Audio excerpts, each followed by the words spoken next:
welcome to the World of Jesus, an artifact exhibit where we explore how art, archaeology, and artifacts illuminate the first century, otherwise known as the time of the New Testament. My name is Tommy Chamberlin, and I'm the director of our exhibit, and I'm here with our co-director. I'm Abigail Leavitt, co-director of the exhibit. Today we have about 70 artifacts on display from the time of Jesus, the first century AD, and we'd like to show you some of our favorites. All right, so let's go explore the exhibit. Come with us, and we'll show you some of our favorite things from 2,000 years ago. Our exhibit begins with a brief visit to the world of Alexander the Great. Sometime around 330 BC, Alexander conquered his known world. He was essentially the king of the world. And for biblical scholars, this is a really important time frame. We see in the Old Testament where the land of Israel, the land of the Levant, was dominated by the east, Assyria, Persia. And then in the period when Alexander comes to power, things change. Then Greece and Rome become the dominant powers in the region. Simple here are a couple jar handles. And often archaeology helps us learn about everyday life. And we see here broken handles from large storage vessels. Now, if you look closely, you're going to find Greek inscriptions on these. Now, one of them basically say belonging to, and the man's name is Philanus, Phil something. I like to just say belonging to Phil, because that's a little easier for me to say. And we see how Phil, all these centuries ago, are stamping this large storage vessel and say, hey, the wine, the grain, the material in this belongs to me, leave it alone. On display here in our case of Roman gods, we have several figures from around the first century. My personal favorite is at the top, the small bronze statue. This is the big cheese, as I like to call him.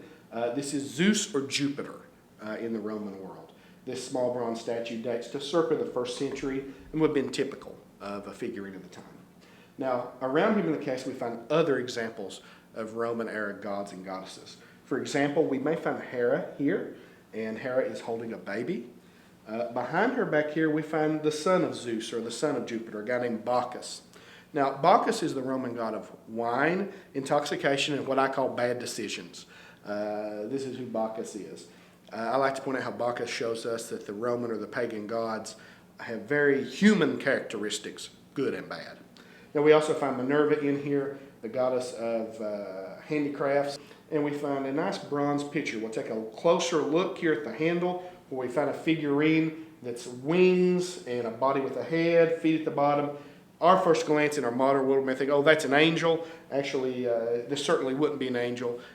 We believe this is probably the god of love, Eros. Rome was known for its military and for its building. So on display here we have some bricks that are stamped with the letters LEGXFR, and that stands for 10th Roman Legion. This was the legion that was stationed in Jerusalem. And when they weren't fighting, they did public works projects. They built bricks and stamped them with their mark. We also have weaponry on display here, a Greco-Roman spearhead, some arrowheads, and a lead projectile. This would be used in a sling, go round and round and let it fly, and could cause a lot of damage. Also on display here we have a small oil lamp, and this is the Roman style, which is decorated as opposed to the Jewish style, which would have been plain. And if you look close at this, you see a horse and rider on the top of it. And this piece was reportedly found at Caesarea Maritima. This was a capital city for the Roman procurators, such as Pilate, who stayed in his palace at Caesarea. So this may come from the city where Pilate was headquartered. We also in this display have some glass pieces.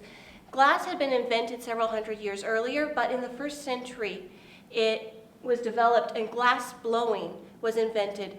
This made glass a much more widespread product. They could use it in a lot more ways. On display here we have a small beaker and a medicine vessel.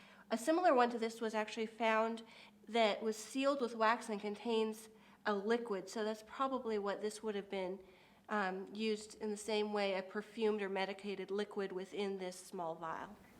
One of the most famous parts of the account of the Christmas stories, we call it, from the book of Matthew, is what historians have come to call the massacre of the innocents. Essentially that baby Jesus is born in Bethlehem, And the wise men, or the magi, come to Jerusalem, and they have a meeting with King Herod. This is Herod the Great. And Herod says, go and find the baby and come back and tell me where the baby is so I can go worship him too. Now, Herod really doesn't have any plans to do that. He doesn't like any kind of threat to his throne. His plan is to remove that threat, to kill the child. And we see that later when the Magi do not return to Jerusalem. And Herod gets the order that all male children 2 years and under are to be killed by his soldiers. Now, historically, we tend to think of this as hundreds of baby boys. And some historians have criticized the account because no other historian mentions it other than Matthew. However, when we take a look at Bethlehem in the first century, its population is very small, maybe even only 400 people. So essentially, we're not talking about hundreds of children. We're probably talking about a dozen or less. Essentially, a handful of baby boys.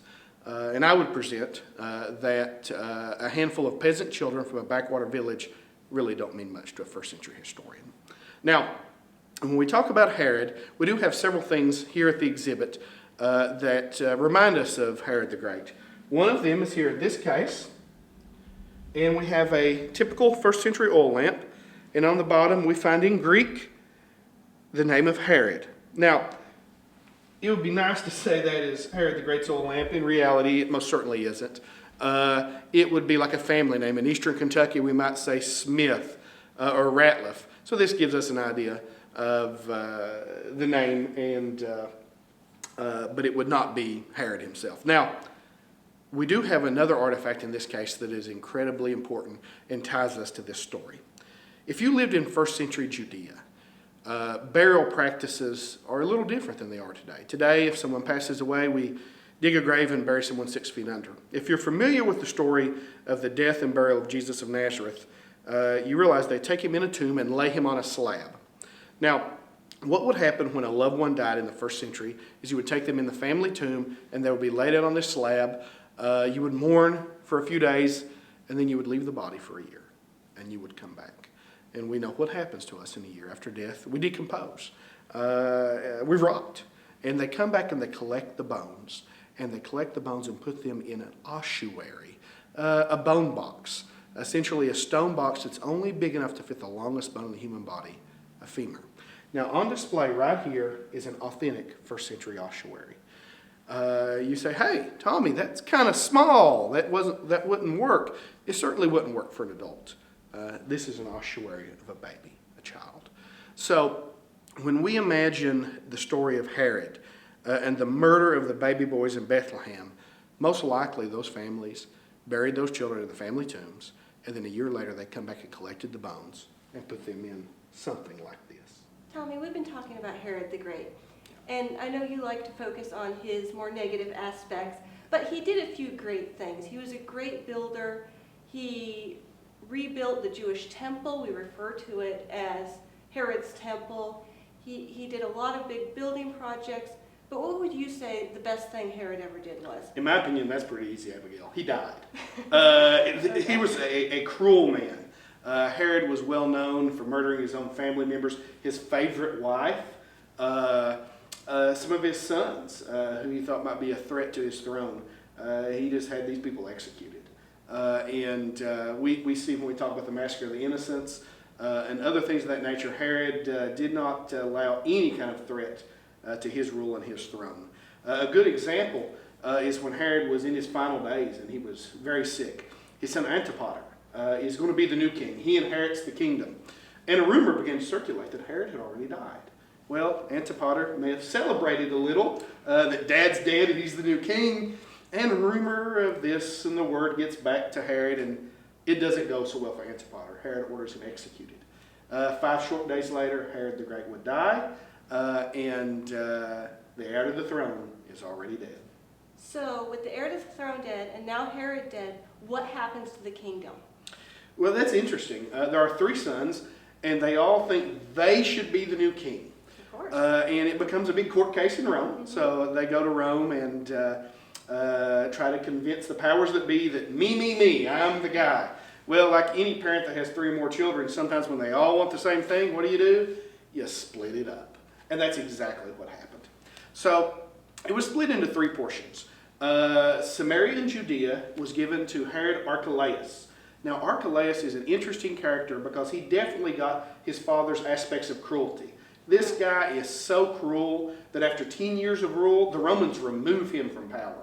They actually appoint governors or procurators, prefects. The fifth one of these is a guy named Pontius Pilate. We know that name very well. Another aspect, a little-known aspect of Archelaus' rule is that when Joseph brings Mary and baby Jesus back from Egypt, if you read Matthew carefully, it actually appears his plan is not to go to Nazareth, but he's actually going back to Judea. Now, what's in Judea? Bethlehem. Now, Tommy's opinion is maybe he plans to go back to Bethlehem. We don't know. But for fear of Herod Archelaus, he's afraid to settle in Judea, and he decides to go back to the Galilee. And in the Galilee, Herod Antipas is in charge. Right. So Antipas gets the Galilee, and then his brother Herod Philip gets Gallinitis. So we see the kingdom split between these three brothers, and Herod the Great's great kingdom was split up because of his own desire to be the head man and not call any chances of these sons rebelling, and all he worked for is split up after his death. Well, that's very interesting, Tommy. Tommy, what do you have there? Well, I have a broken handle that was excavated this summer at Shiloh off an early Roman vessel, and I'm looking at how it looks very similar to what we have on display here today. And I think this is a good example of why archaeologists are interested in broken pieces and things like this. Abigail, what would an archaeologist do with something like this and other pieces like it? Now, in archaeology, we find thousands of broken pieces. It's very rare to find a whole vessel. So when we find these pieces, though, we've learned to identify them. And as you noted, it looks very similar to that piece. So we can say, just from this piece, that somebody at Shiloh had one of these large storage jars. And archaeologists especially like what we call diagnostic pieces, rims, handles, bases, because those tell us the most. The side pieces don't tell us as much, but when we find these diagnostic pieces, we know immediately what type of vessel they came from. Life in the first century was a little different than we know it, and one thing was lighting. We have electric lights that we kind of take for granted, but in the first century they didn't have that. And instead they would use oil lamps like this, and these are small handheld lamps that you would put a little olive oil in it and a wick and light it. And it wouldn't make a lot of light, but when it's dark, a little bit of light goes a long way. Now, in the first century, there was a clear difference between Roman-style oil lamps and Jewish-style oil lamps. And Jesus would have used very plain, we call these Herodian-style oil lamps. And they're undecorated, very plain, very simple, and they were preferred because the Jewish religion favored simplicity. Now, lamps like this would have been mass-produced in molds. We have a mold here on display, and the clay would have been pressed into the mold so that they could mass-produce these. And then another thing that we don't always think about is a backup store of oil, because not a lot of oil could fit in the lamp, and so juglets like these were used for extra oil. Now, Jesus told a parable about a wedding, and there are these 10 young women who are waiting for the wedding to start, waiting for the bridegroom to arrive. And 5 of these young women, he says, are wise because they brought extra oil for their lamps. And the other 5 were foolish, and they didn't bring extra oil. And so as they wait for the wedding to start, the lamps start to go out. And the 5 young women who brought extra oil in their little oil juglet, they refilled their lamps and were able to go to the wedding. The other 5 ran out of oil. They had to go back and get more oil, and they missed the wedding. And so these little lamps give us a look into what Jesus was talking about when he talks about these young women and their lamps and their oil. Now, Tommy, archaeology helps illuminate the Bible, but sometimes it even gives us insight into things that maybe aren't even mentioned in the scriptures. Right. Now, for example, we know that Joseph took his family back to Nazareth, but why would he do that? Why would he make that choice?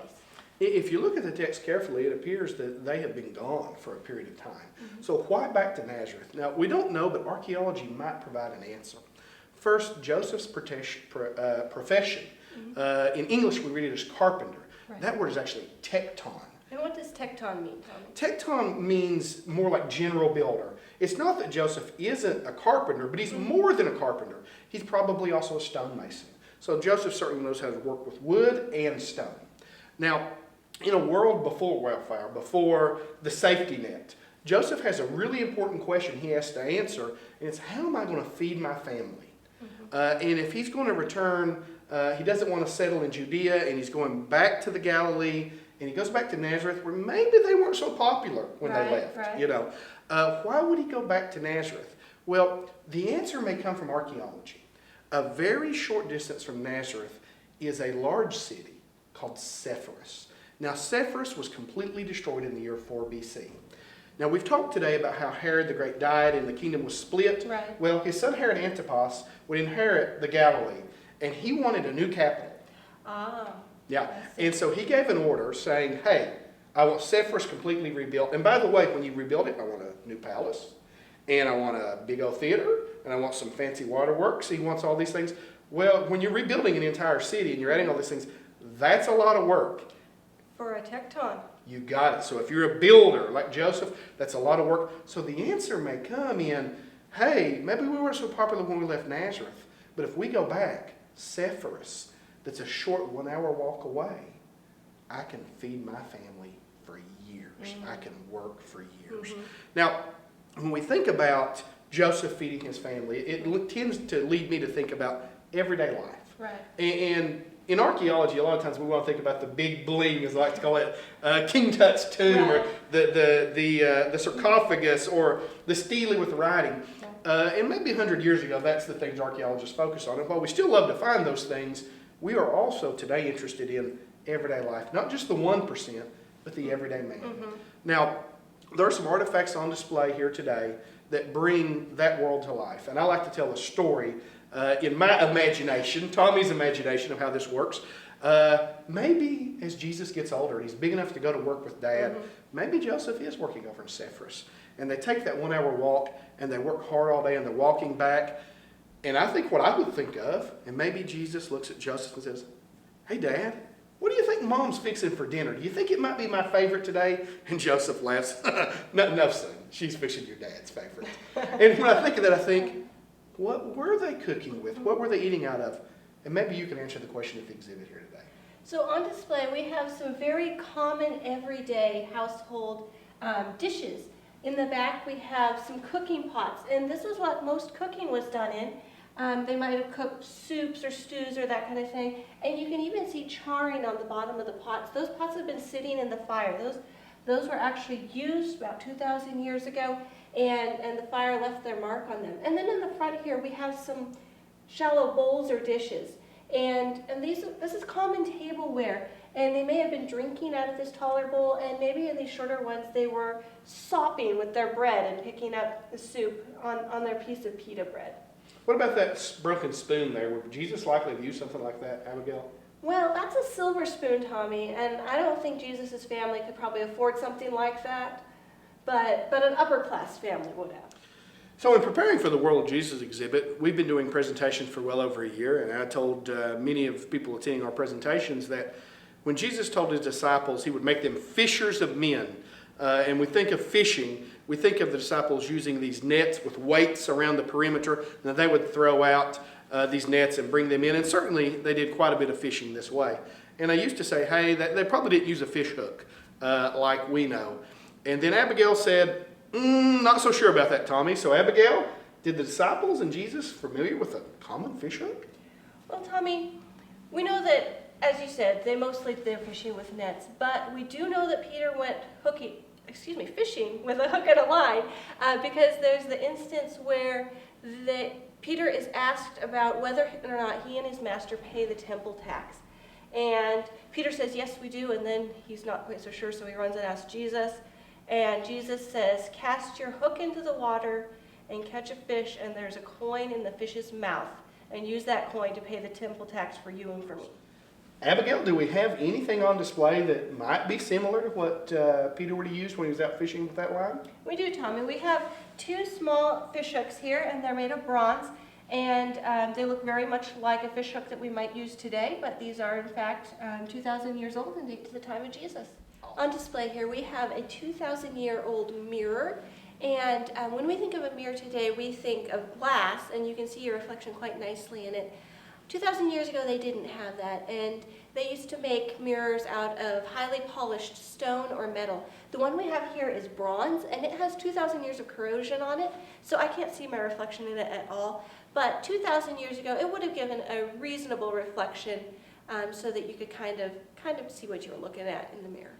So in the Bible, we find a section of verses that is well known where Jesus says something of the following. It's harder for a rich man to get into heaven than a camel to go through the eye of a needle. Now, we often hear this explained with the idea of the needle gate, that there's a smaller gate in the walls of Jerusalem, and maybe when the merchant comes late at night, that the camel has to kind of get down and crawl through, and they have to unpack the camel. And listen, camels are mean, cantankerous creatures. If you've ever met one, they're grumpy and friendly and not easy to get along with. So we get the idea that this can be done, but it's not an easy thing. In reality, though, if you ask for the archaeological evidence of a needle gate, you won't find any from this period in history. If you tell this story long enough, any story long enough, I've always heard, and you tell it for the truth, people begin to believe it, and the evidence isn't there. So now we have a question. If there is no needle gate at this point in history, what is Jesus saying? And this is where getting into the language helps us understand. The verse is, it's harder for a rich man to get into heaven than a gambler to go through the eye of a needle. And the gambler in Greek is usually translated as camel. In Aramaic, we find gambler has a different meaning. This is a thick rope. In the ancient world, gambler would have meant like thick rope found like in the fishing industry. Certainly something Jesus of Nazareth would have been around. Now, when we take a look at our rope or any thick rope, and we look at a first century needle, and we look at the eye of a needle, we realize the rope is still not going to fit. So our archaeologist says, we think we know what Jesus is saying here, and here's how Dr. Stripling might explain it if he were with us today. You have to remember the context. Jesus is talking to the rich young ruler, and this guy is doing it all right. He's living a life the way he should, but he has one flaw. He's got one area of sin in his life, we might say. And maybe Jesus is saying that he's bound up or he's tied up in that issue. And when you come to Jesus, you come to God, that he unbinds you. He unwinds you. See, a gambler, a rope, is actually just a series of strands. And if you unwind the gambler or rope down to every last strand, each one will fit through the eye of the needle. Now, the climax of the gospel story is with the last few days of Jesus, with the Last Supper, his arrest, betrayal, and culminating with his crucifixion and then resurrection. So, Tommy, I'm interested in what we can know archaeologically about those last few days of Jesus. For example, the upper room where he and his disciples had their Last Supper, we don't really know where that is. There's a traditional site, there's an alternate traditional site. But what are some places that we really can say for sure are the site? Well, one place I always like to talk about is what we call the Garden of Gethsemane. Gethsemane. And you can visit today, if we look at our map here at the site, just outside the walls of Jerusalem, we find Gethsemane. And it's an interesting place. I'd always imagined Gethsemane was miles away from the city, a quiet, private place to pray, and that it's some distance, kind of a wood. And in reality, if you're standing in Gethsemane, you can see the walls, the eastern gate just above you across the Kidron Valley, and behind that's the Temple Mount. That's how close you are. Now, what's interesting is by knowing the location, it really brings an aspect of those days of Jesus to life for us, because Jesus knows he's been betrayed by Judas, and he goes to Gethsemane to pray. And the soldiers come to arrest him, and it's nighttime. Now, this is something interesting. We don't know what gate those soldiers would have exited when they come out of the city, but what we know is today the 6th century eastern gate is somewhere in this area, and the ruins of an earlier gate, likely the 1st century gate from the time of Christ, were found beneath that. Now, common sense says that's probably the gate the soldiers came out of. Right. Now, what's interesting about that is if Jesus is in Gethsemane and we have the deep Kidron Valley, he literally sees the torches, the lanterns. He knows he's been betrayed, and he knows those guys are coming for me. Those soldiers are coming, and I know who they're looking for. It's me. Now, if that's Tommy, Tommy is hightailing it back up the hill to Bethany, and I'm hiding. Okay. But Jesus makes a different decision. What's interesting is it's going to take 10, 15 minutes to walk the valley. Right. Well, he literally has to stand there and wait for them to come arrest him. Very deep thought when That you think is a about deep the thought. Now, that's one of my favorite accounts that we could look at no locations. Abigail, anything you want to add, anything you know about the Passion, maybe, of where these events occurred and that we know today? Well, Tommy, the traditional Via Dolorosa, the Way of the Cross, would take you from Gethsemane probably up toward Antonia Fortress here. But we know archaeologically that that's probably not right. So Jesus is taken to first tried at Caiaphas' house, which we don't have a for sure location on that, but it could be someplace here. But then he's tried in front of Pilate, and that almost certainly took place here at the Praetorium, at Herod's palace. And we read that the Jewish people are standing outside yelling, "Crucify him." And this is a link to a cultural thing that we might not understand in our day. But the Jews, because it was a holiday, they were ritually pure. And if they were to go inside this Gentile palace, they would become impure, and they would have to cleanse themselves all over again. So what we see is the Jews standing outside, maybe on the grass here, and Pilate comes out, and he's standing on his judgment seat right outside this wall here where he tries Jesus. So that gives us the trial of Jesus. But then, Tommy, I see on the map here that we have 2 crucifixion sites. So what can you tell us about that? Well, we see here the 2 most popular sites if you're a tourist today and you go to Jerusalem. Right. Well, where was Jesus buried and where is the resurrection occur? The first site we'll talk about is this beautiful place called the Garden Tomb. A beautiful place today with lots of flowers. You can see the tomb with the sepulchre ceiling stone that rolls in front of the door. And it's a really great place to visit, a great atmosphere. Unfortunately, it's almost certainly not it. If you study archaeology, you will realize the tomb we're looking at is an Iron Age tomb. Right, considerably too early for the time Yeah, of Jesus. it's hundreds of years before the time of Jesus. Now, somebody would say, well, they could reuse that tomb. The problem is the Bible tells us that it was a new tomb That's right. for Joseph of Arimathea. So we know it's got to be a first century period tomb. Now, at the Church of the Holy Sepulchre, we see here the traditional site. This was in a quarry. And what we know today is archaeologically this site where the church sits today would have been outside the walls of Jerusalem that Jesus knew. That's key. Today it's inside the city, but in that time it would have been outside the city. Exactly. It would have been outside the city. And here we find in this area first century tombs. If you even go behind the edicule, which is where we believe the tomb of Jesus was, you can actually go inside a first century tomb. So if you ask archaeologists, most would tell you this is almost certainly the site. Our favorite archaeologist, Dr. Stripling, uses 100% when I asked him that question. But we believe this is the site where the crucifixion and the death, burial, and resurrection of Jesus occurred. On display we have 2 incantation bowls. And these are a really interesting part of the Greco-Roman culture in the day when Jesus was living, and even later. These ones date to somewhat later than Jesus' time. But in that day there was a lot of focus on demons and the troubles that they could cause you. Maybe if you have a backache, it might be caused by a demon. And so whatever your problem is, you would have to go to the magician. And the magician would say this incantation and do a ceremony, and these bowls were involved in that they would try to draw the demon into the bowl. And there's writing in these bowls, and it all leads down to the center. And a lot of time this writing was just gibberish, repeated syllables meant to confuse the demon. And the goal is, though, you draw the demon down into the bowl, and then you flip the bowl over, and the demon is caught in it. And I guess it can't bother you as long as it's caught in the bowl. Now, this seems very strange to us, but it ties in with our talk about Jesus, because Jesus cast out demons. And he didn't have to do a long, involved process, any kind of ceremony. He just told the demon to go, and the demon went.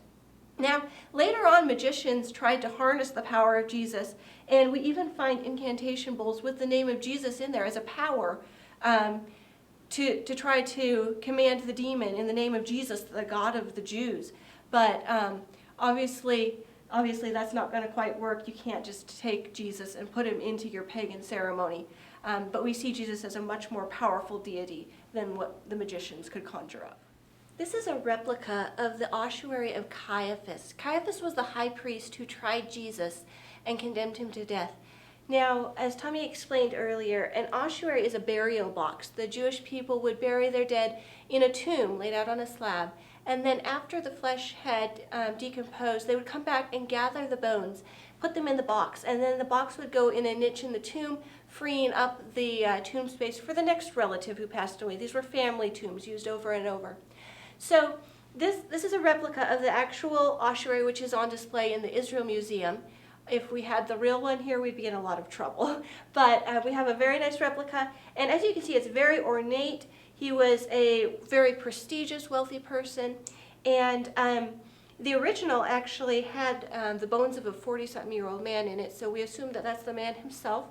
And the reason that we know that this belongs to Caiaphas is that on the end here is writing, and it actually says, translated, Joseph, son of Caiaphas, which was actually the name of the high priest Caiaphas. So it's clearly documented that this was indeed Caiaphas' ossuary. Tommy, what have you got there? Well, we have a little glass vial from our display that dates to the Roman era, and we call this a tear vial. Now, experts have lots of different theories on how these were used, from medicinal purposes to ointments to things of that nature, but what we want to focus on today is one of my favorite theories, the tear vial. So I always like to use a volunteer here, and since you're the only person standing here, Abigail is going to be our volunteer. Okay. Let's pretend Abigail lives 2,000 years ago in first century Judea, and she's a young lady of 13 years old. Okay. Well, Abigail, you know that eventually you're going to become an old maid. You're going to be 15 or 16. It's time to get married, and Prince Charming is going to come. Okay. So maybe you want to get ready. So maybe you go down to the marketplace and you dicker with the barter and you buy one of these. Get myself a little glass jar, okay. Yeah, get a little glass jar. Now, what would Abigail do with that? Now, maybe as the emotions of life come, maybe as you have great sadness, great grief, or maybe even great joy, maybe you tear up, maybe you're a crier, and exactly, you collect the tears, and you stop your vial and you fill up your tear vial. Now, how might you use this? I mentioned the wedding, so it's time for the wedding feast, not a wedding day, a wedding feast. And maybe during this process, you present your vial of tears to the bridegroom, as if to say, my past is behind me. Together, we're starting a new life together. Or as our archaeologist, Dr. Stripling, likes to say in a more cynical tone, hey, buddy, I've cried enough in the past. If I cry any more now, it's your fault. So that's one of my favorite stories about the tear vial. There's several different theories, but that's the one I like to tell. And so this will be on display in a beautiful little piece of glass, and you can see the patina here on the front. Abigail, it looks like you've got a pretty heavy-looking cup there. What have you got? Well, Tommy, I have an unfinished stone cup, and I have a chisel. And they would have used this type of chisel probably to chisel away and make this into a cup. Let's talk about why we would want a cup made out of stone. It seems like a little bit odd material. What can you tell us about that? Well, interestingly enough, these things are very popular in first century Judea, and maybe a bit before. At this time in history, Jewish believers become, the word obsessed might not be too strong, with ritual purity. We want to be ritually pure. This is one of the ways we please God. Now, you see this in several ways. One is you're bathing in the mikveh. Another is in the materials you would use. So things like pottery, wood, metal could become ritually impure. And in the Torah it says when this stuff becomes ritually impure, you must throw it away, says the Lord. You must get rid of it. Now, there is no prescription against using stoneware. So if it says that stoneware can't become bad or impure, then, it doesn't say don't use it. Then it makes sense it doesn't become impure. So they begin to make bowls, vessels of different things made of stone. And it becomes incredibly popular in the first century. They're found at sites all over Israel. And we see your unfinished cup. I'm actually holding the broken bottom of a finished cup.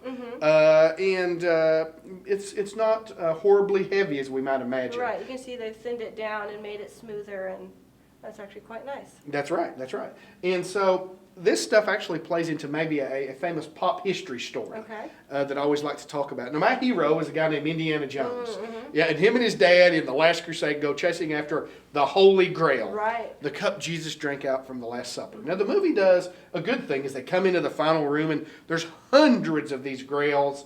It's certainly not some gold or silver medieval chalice. Mm-hmm. What is the cup like? Well, archaeologically, the answer is we don't know, but we have some clues. Mm-hmm. It's probably not pottery, wood, metal. It's not the common stuff because this is a ritual meal. It's a Passover. Right. Those things could become impure. Mm-hmm. And the Jewish host of the home is unlikely to serve the rabbi and his followers something that become impure.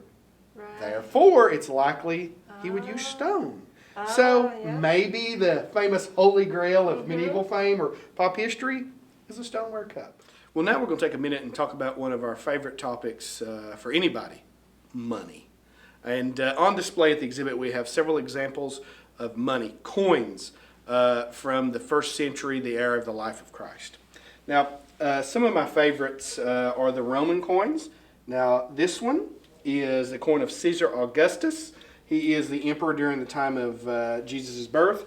And then we find the emperor of his life and death, Tiberius Caesar here. This coin is probably the famous tribute penny. Give unto Caesar what is Caesar, and give unto God what is God's. It's probably this style of coin that he's using. Now, over here we find the one gold coin in the display, and there's a lady on the front. And her name is Nike. Now, she is not the goddess of shoes and workout wear. She is the winged goddess of victory. This coin is interesting. It's struck during the reign of Julius Caesar. Now, down at the bottom, we find a coin of a very famous person from the biblical era, a guy named Pontius Pilate. And over here are two very simple coins that are a couple of my favorites because they are so simple. And these are what we call widow's mites. There's an account in the New Testament where a little old lady, a widow, comes at the temple and she puts 2 mites into the offering, we might call it.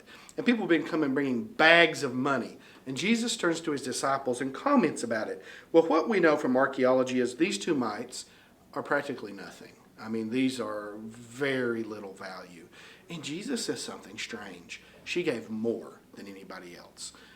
And how is that when she's giving almost nothing? The answer is simple. She gave everything she had. So these style of coins here, a bronze pruta, of a period about 100 years before are likely the style of coin she's given. Now, my favorite coin to talk about in the display is this. It's the shekel of Tyre. This coin is probably the most famous coin from the ancient world.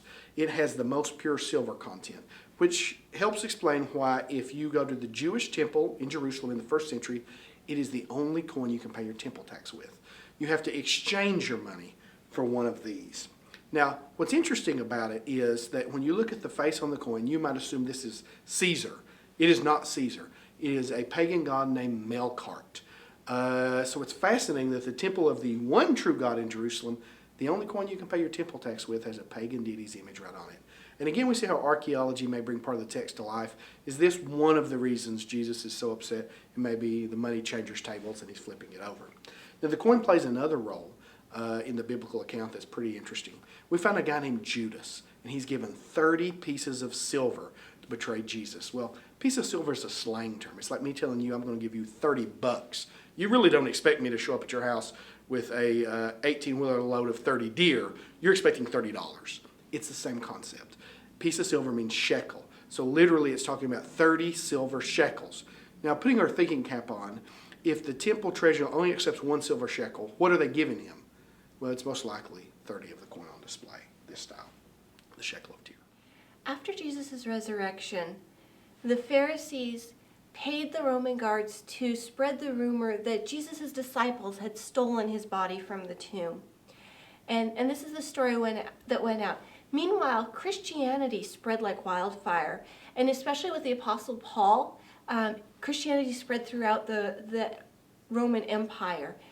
And it was kind of troublesome. It caused a lot of trouble. There was a lot of conflict as Christianity spread.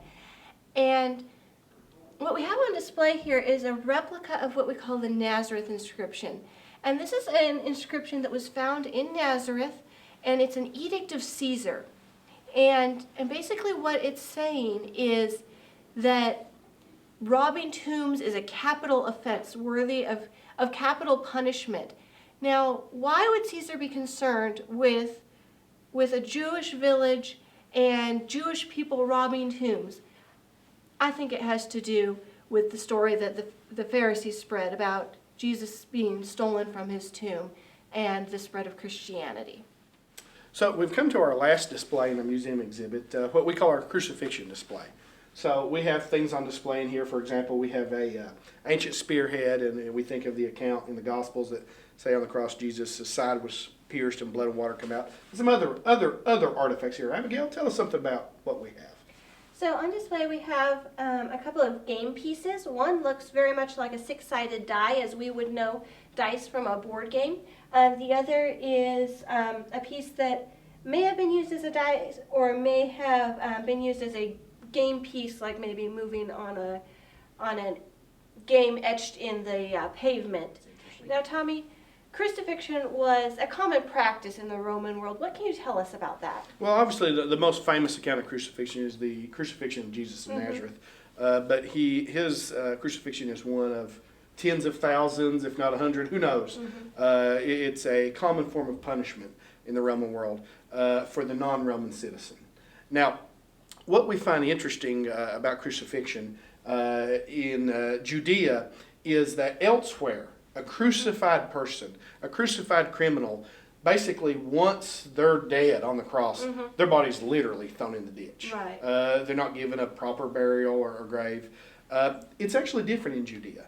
What we know from the historical sources is the Romans respected the Jewish laws and allowed them burial in certain situations. Now, because of that, in an ossuary found in Israel, we actually found the remains of a crucified man. Okay. Now, those remains, we find a nail through the ankle bone, and it gives us a little information. Now, when we put this exhibit together and we were looking for artifacts to put on display, our archaeologist, Dr. Stripling, being aware of that find, wanted to find a very specific size Roman nail to put in this display. And here it is. Now, obviously, for lack of a good archaeological term, I'm going to say it's got a lot of crust on it. It does that. But this is essentially the size nail we believe that Romans are using in crucifixion. Now, obviously, we can take a look at that and imagine the horror and pain that would come with that sort of death. And maybe they're through the wrist here. This supports the body. This would be considered part of the hand in the ancient world. Or maybe if they put a seat on the cross, it's the palm. So we get to the story of Jesus of Nazareth, and we've talked about elsewhere the body's thrown in the ditch. But in Jewish areas, we see that the Jewish people are allowed to give their deceased a proper burial. And so we read the account, while some critics would criticize that, oh, no, for example, one famous minimalist would say, no, Jesus' body's probably thrown in the ditch. The historic sources tell us otherwise. They tell us the Jews are allowed to bury their dead in a proper burial, like described with the tomb of Joseph of Arimathea and the death of Jesus.